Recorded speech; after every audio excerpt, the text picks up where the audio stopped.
Good morning guys. आज हम MA first year का फर्स्ट पेपर पढ़ेंगे, उपचारात्मक पोषण। इसमें हमारा टॉपिक रहेगा भार एवं मापन, वेट एंड मेजर्स। इसमें देखेंगे आधुनिक युग में पाकशास्त्र एवं महत्वपूर्ण विषय है। विश्व के कोने कोने में विभिन्न प्रकार की पाक क्रियाएं पर आविष्कार किया जा रहा है तथा इन विधियों में निरंतर सुधार होता जा रहा है। पाक शास्त्र में कला एवं विज्ञान दोनों के सिद्धांतों का सामंजस्य पाया जाता है। अतः पाकशास्त्री के लिए आवश्यक है कि भोजन पकाते समय कलात्मक एवं वैज्ञानिक सिद्धांतों का सही रूप से उपयोग करें। एक पाकशास्त्री इन सिद्धांतों का सही उपयोग भोजन पकाने के लिए खाद्य सामग्री का अनुमानित भार व मात्रा ज्ञात करके ही कर सकता है।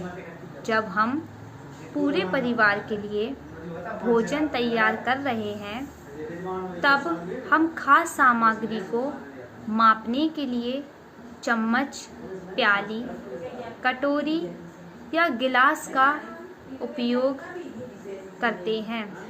कभी कभी इनकी भी आवश्यकता महसूस नहीं होती है। हम अपने हाथों या मुट्ठी से ही एक काम चला लेते हैं, लेकिन पोषण विज्ञान के छात्र होने के नाते कुछ स्थितियों में खाद्य सामग्री का अनुमानित भार मात्रा जानने की आवश्यकता पड़ सकती है। जैसे यदि हम कल रात के भोजन में खाई गई दाल के पोषक तत्वों की मात्रा ज्ञात करना चाहते हैं, तो इसके लिए यह जानना आवश्यक होगा कि इसमें प्रयुक्त कच्ची दाल का भार वज़न कितना था। पैराग्राफ चेंज करके लिखेंगे, यदि हमें एक गर्भवती स्त्री को 500 मिलीलीटर दूध पीने की सलाह देनी है, तो हमें उसे यह बात बताने में सक्षम होना होगा कि दूध की मात्रा मापने के लिए वह किस गिलास या कप का प्रयोग करें। यदि हम इस पुस्तक में दी गई या अन्य किसी पुस्तक में दी गई व्यंजन विधि के अनुसार कुछ पकाना चाहते हैं, तो हमें एक विशेष व्यंजन पकाने में प्रयुक्त खाद्य सामग्री भार मात्रा का मापन करना आना ही चाहिए। वस्तुओं को मापने और तौलने के लिए तराजू, मापक, गिलास, कप, कटोरी व चम्मच का प्रयोग किया जा सकता है। इन्हें तौलने एवं मापने वाले उपकरणों के नामों से जाना जाता है। पहली हेडिंग लिखेंगे तौलने वाले उपकरण।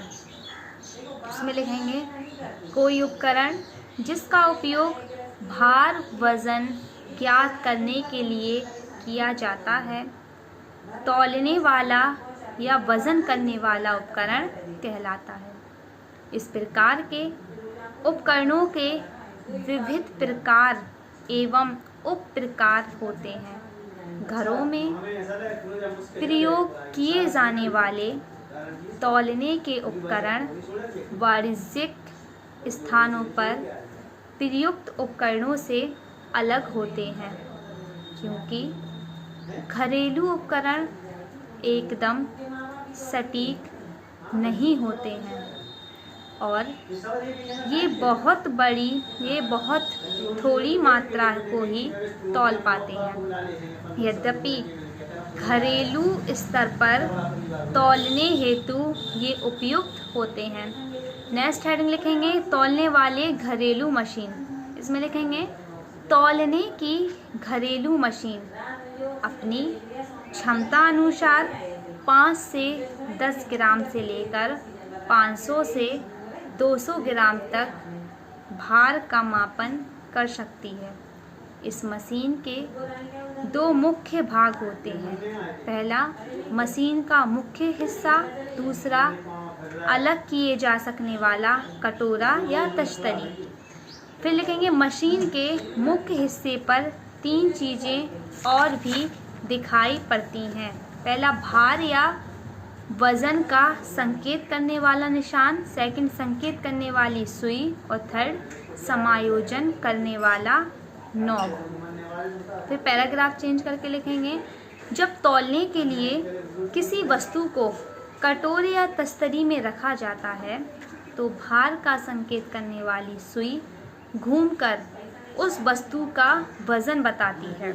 यदि हम भार संकेतक सुई को एक विशेष बिंदु पर समायोजित करना चाहते हैं तो समायोजन नॉब का उपयोग कर सकते हैं।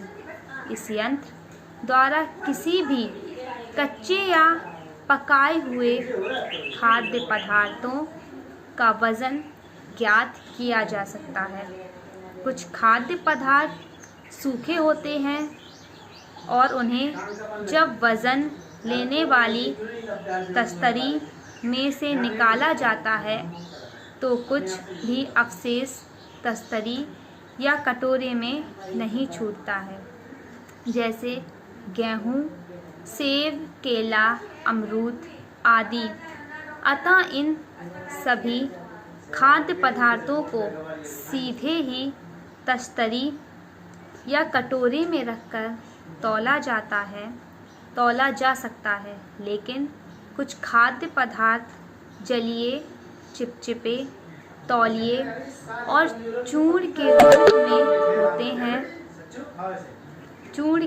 रूप में होते हैं, जैसे पकी हुई दाल, पके चावल, पूड़ी, कचौड़ी, पकौड़ी इत्यादि। अतः इन सभी खाद्य पदार्थ को तस्तरी या कटोरे में तौलने के लिए पेपर या एल्यूमीनियम के कागज़ का प्रयोग करना चाहिए। पॉइंट्स में लिखेंगे फर्स्ट पॉइंट में घरेलू तराजू का प्रयोग करते समय कुछ बातें अवश्य ध्यान में रखनी चाहिए। तराजू को समतल धरातल पर रखना चाहिए। थर्ड पॉइंट तराजू की तस्तरी या कटोरा सूखा और साफ होना चाहिए। फोर्थ पॉइंट में लिखेंगे बहुत ज़्यादा भार वाली वस्तुओं का वज़न नहीं लेना चाहिए। लास्ट फिफ्थ पॉइंट में लिखेंगे भार संकेतक सुई को 0 पर सेट कर लेना चाहिए।